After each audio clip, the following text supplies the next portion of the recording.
One of the most passionate, intense, all-around players in NBA history. Today I bring you my final build on NBA 2K20. This is Legend Kevin Garnett, the big ticket. Ladies and gentlemen, I think it's safe to say I have a problem. Some of you guys were even tweeting at me about this. I literally just played my career for almost a week straight to finish this build for you guys in August. If that's not worth a like, I don't know what is. Also, I've seen a lot of you guys spamming me on every platform for more Pro-Am videos.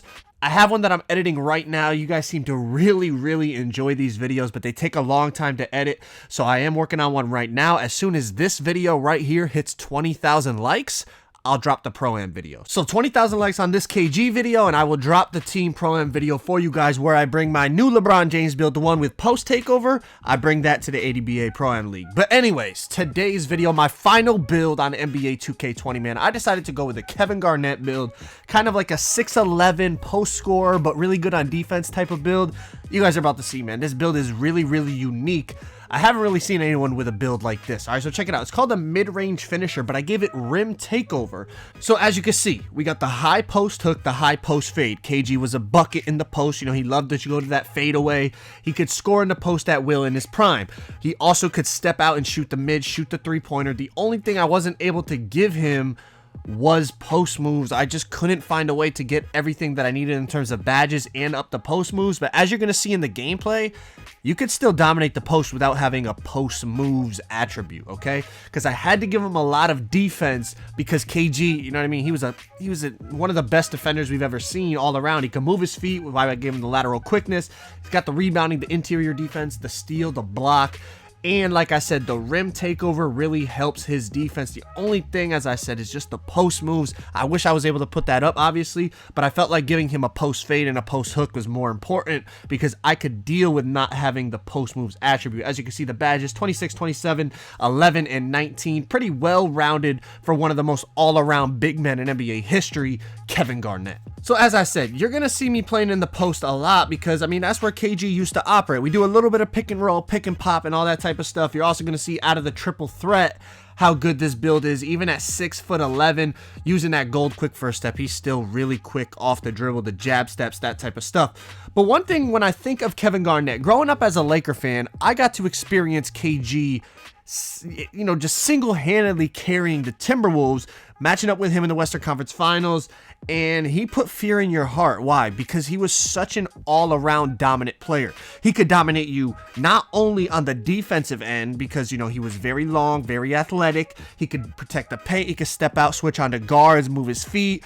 that type of stuff. But offensively, this man was a monster. He could go into the post. It's the signature, you know, KG fadeaway where he brings the ball above the back of his head and it's just impossible to block. He could step out and shoot the mid. He could shoot the three.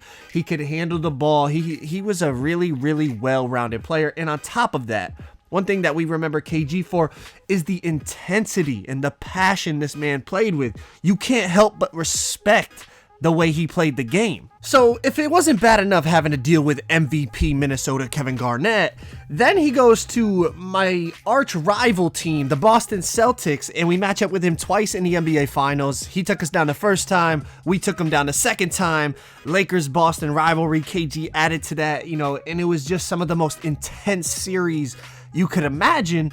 But he took on a little bit of a different role with those Celtics. You know, in Minnesota, he was always, you know, the leading scorer, the guy that, you know, when they needed a bucket, they would give the ball to. Then he went to Boston, and, you know, they had other scorers like Ray Allen, Paul Pierce, whatever. KG was still putting up 18 to 20 points, which is still very good, but it seemed like he had not taken a backseat. I don't want to say it like that, but he had... Offensively, he was a little more willing to defer and let Ray Allen take some of the shots, Paul Pierce take some of the shots. You know, they all their offensive productivity came down when they all got together and formed that first big three. But KG defensively on that team was the anchor. He was the one that I felt like every time we went up against him, you know, he brought the intensity. He made sure that everyone was locked in. He had that passion. And I love players that play like that. I don't know how y'all feel, but I love players that play with that intensity. It adds to the excitement of the game.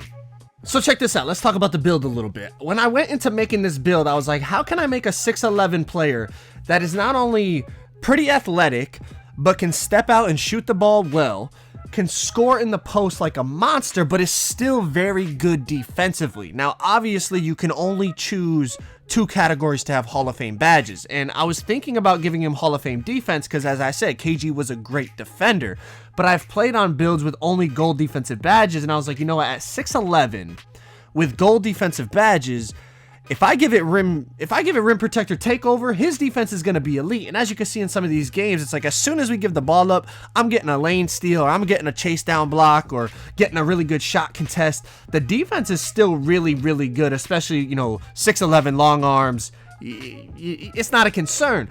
I decided to go with Hall of Fame shooting and Hall of Fame finishing so that, you know, I have Hall of Fame back down punisher, Hall of Fame deep hooks, those types of badges, along with all the shooting badges. Because I don't know if y'all realize, in this game, shooting badges help a lot with your post game.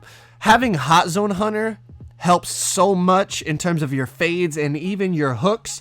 Having Hall of Fame quick draw makes your post fades quicker, makes your post hooks quicker, and obviously your jump shot quicker. We all know that. But I just felt like giving him the Hall of Fame offensive badges and then giving him the defensive takeover badge in rim protecting take, it gave a nice blend and a nice all-around, just an all-around feel to the build, very similar to how KG was in real life. Now, I had thought of other options for the build. I thought about going like finishing and defending because, like I said, KG was a great defender. He should have Hall of Fame defensive badges, but then it was just the shooting was so low. And yeah, like I've showed many times, you could shoot with a 40 or a 53 ball, but I wanted to be able to like really, really shoot. Like I wanted to be able to pop all the time, be super consistent on the pop, be able to just, if they're playing back in the paint, just be able to maybe hit them with a little jab step, pull up from 3. Just play how KG used to play. Now, you, like I said, I've proved many times this year, you can shoot with a low 3-point rating, but obviously the consistency and the room for error goes up a lot once your 3-point rating goes up. So this build with over a 73-pointer, you know, you can shoot so consistently. It really is a lot of fun. But check this out, man. NBA 2K21, the demo, comes out in just a couple days. So I have a bunch of things planned, but it all depends on how the demo is.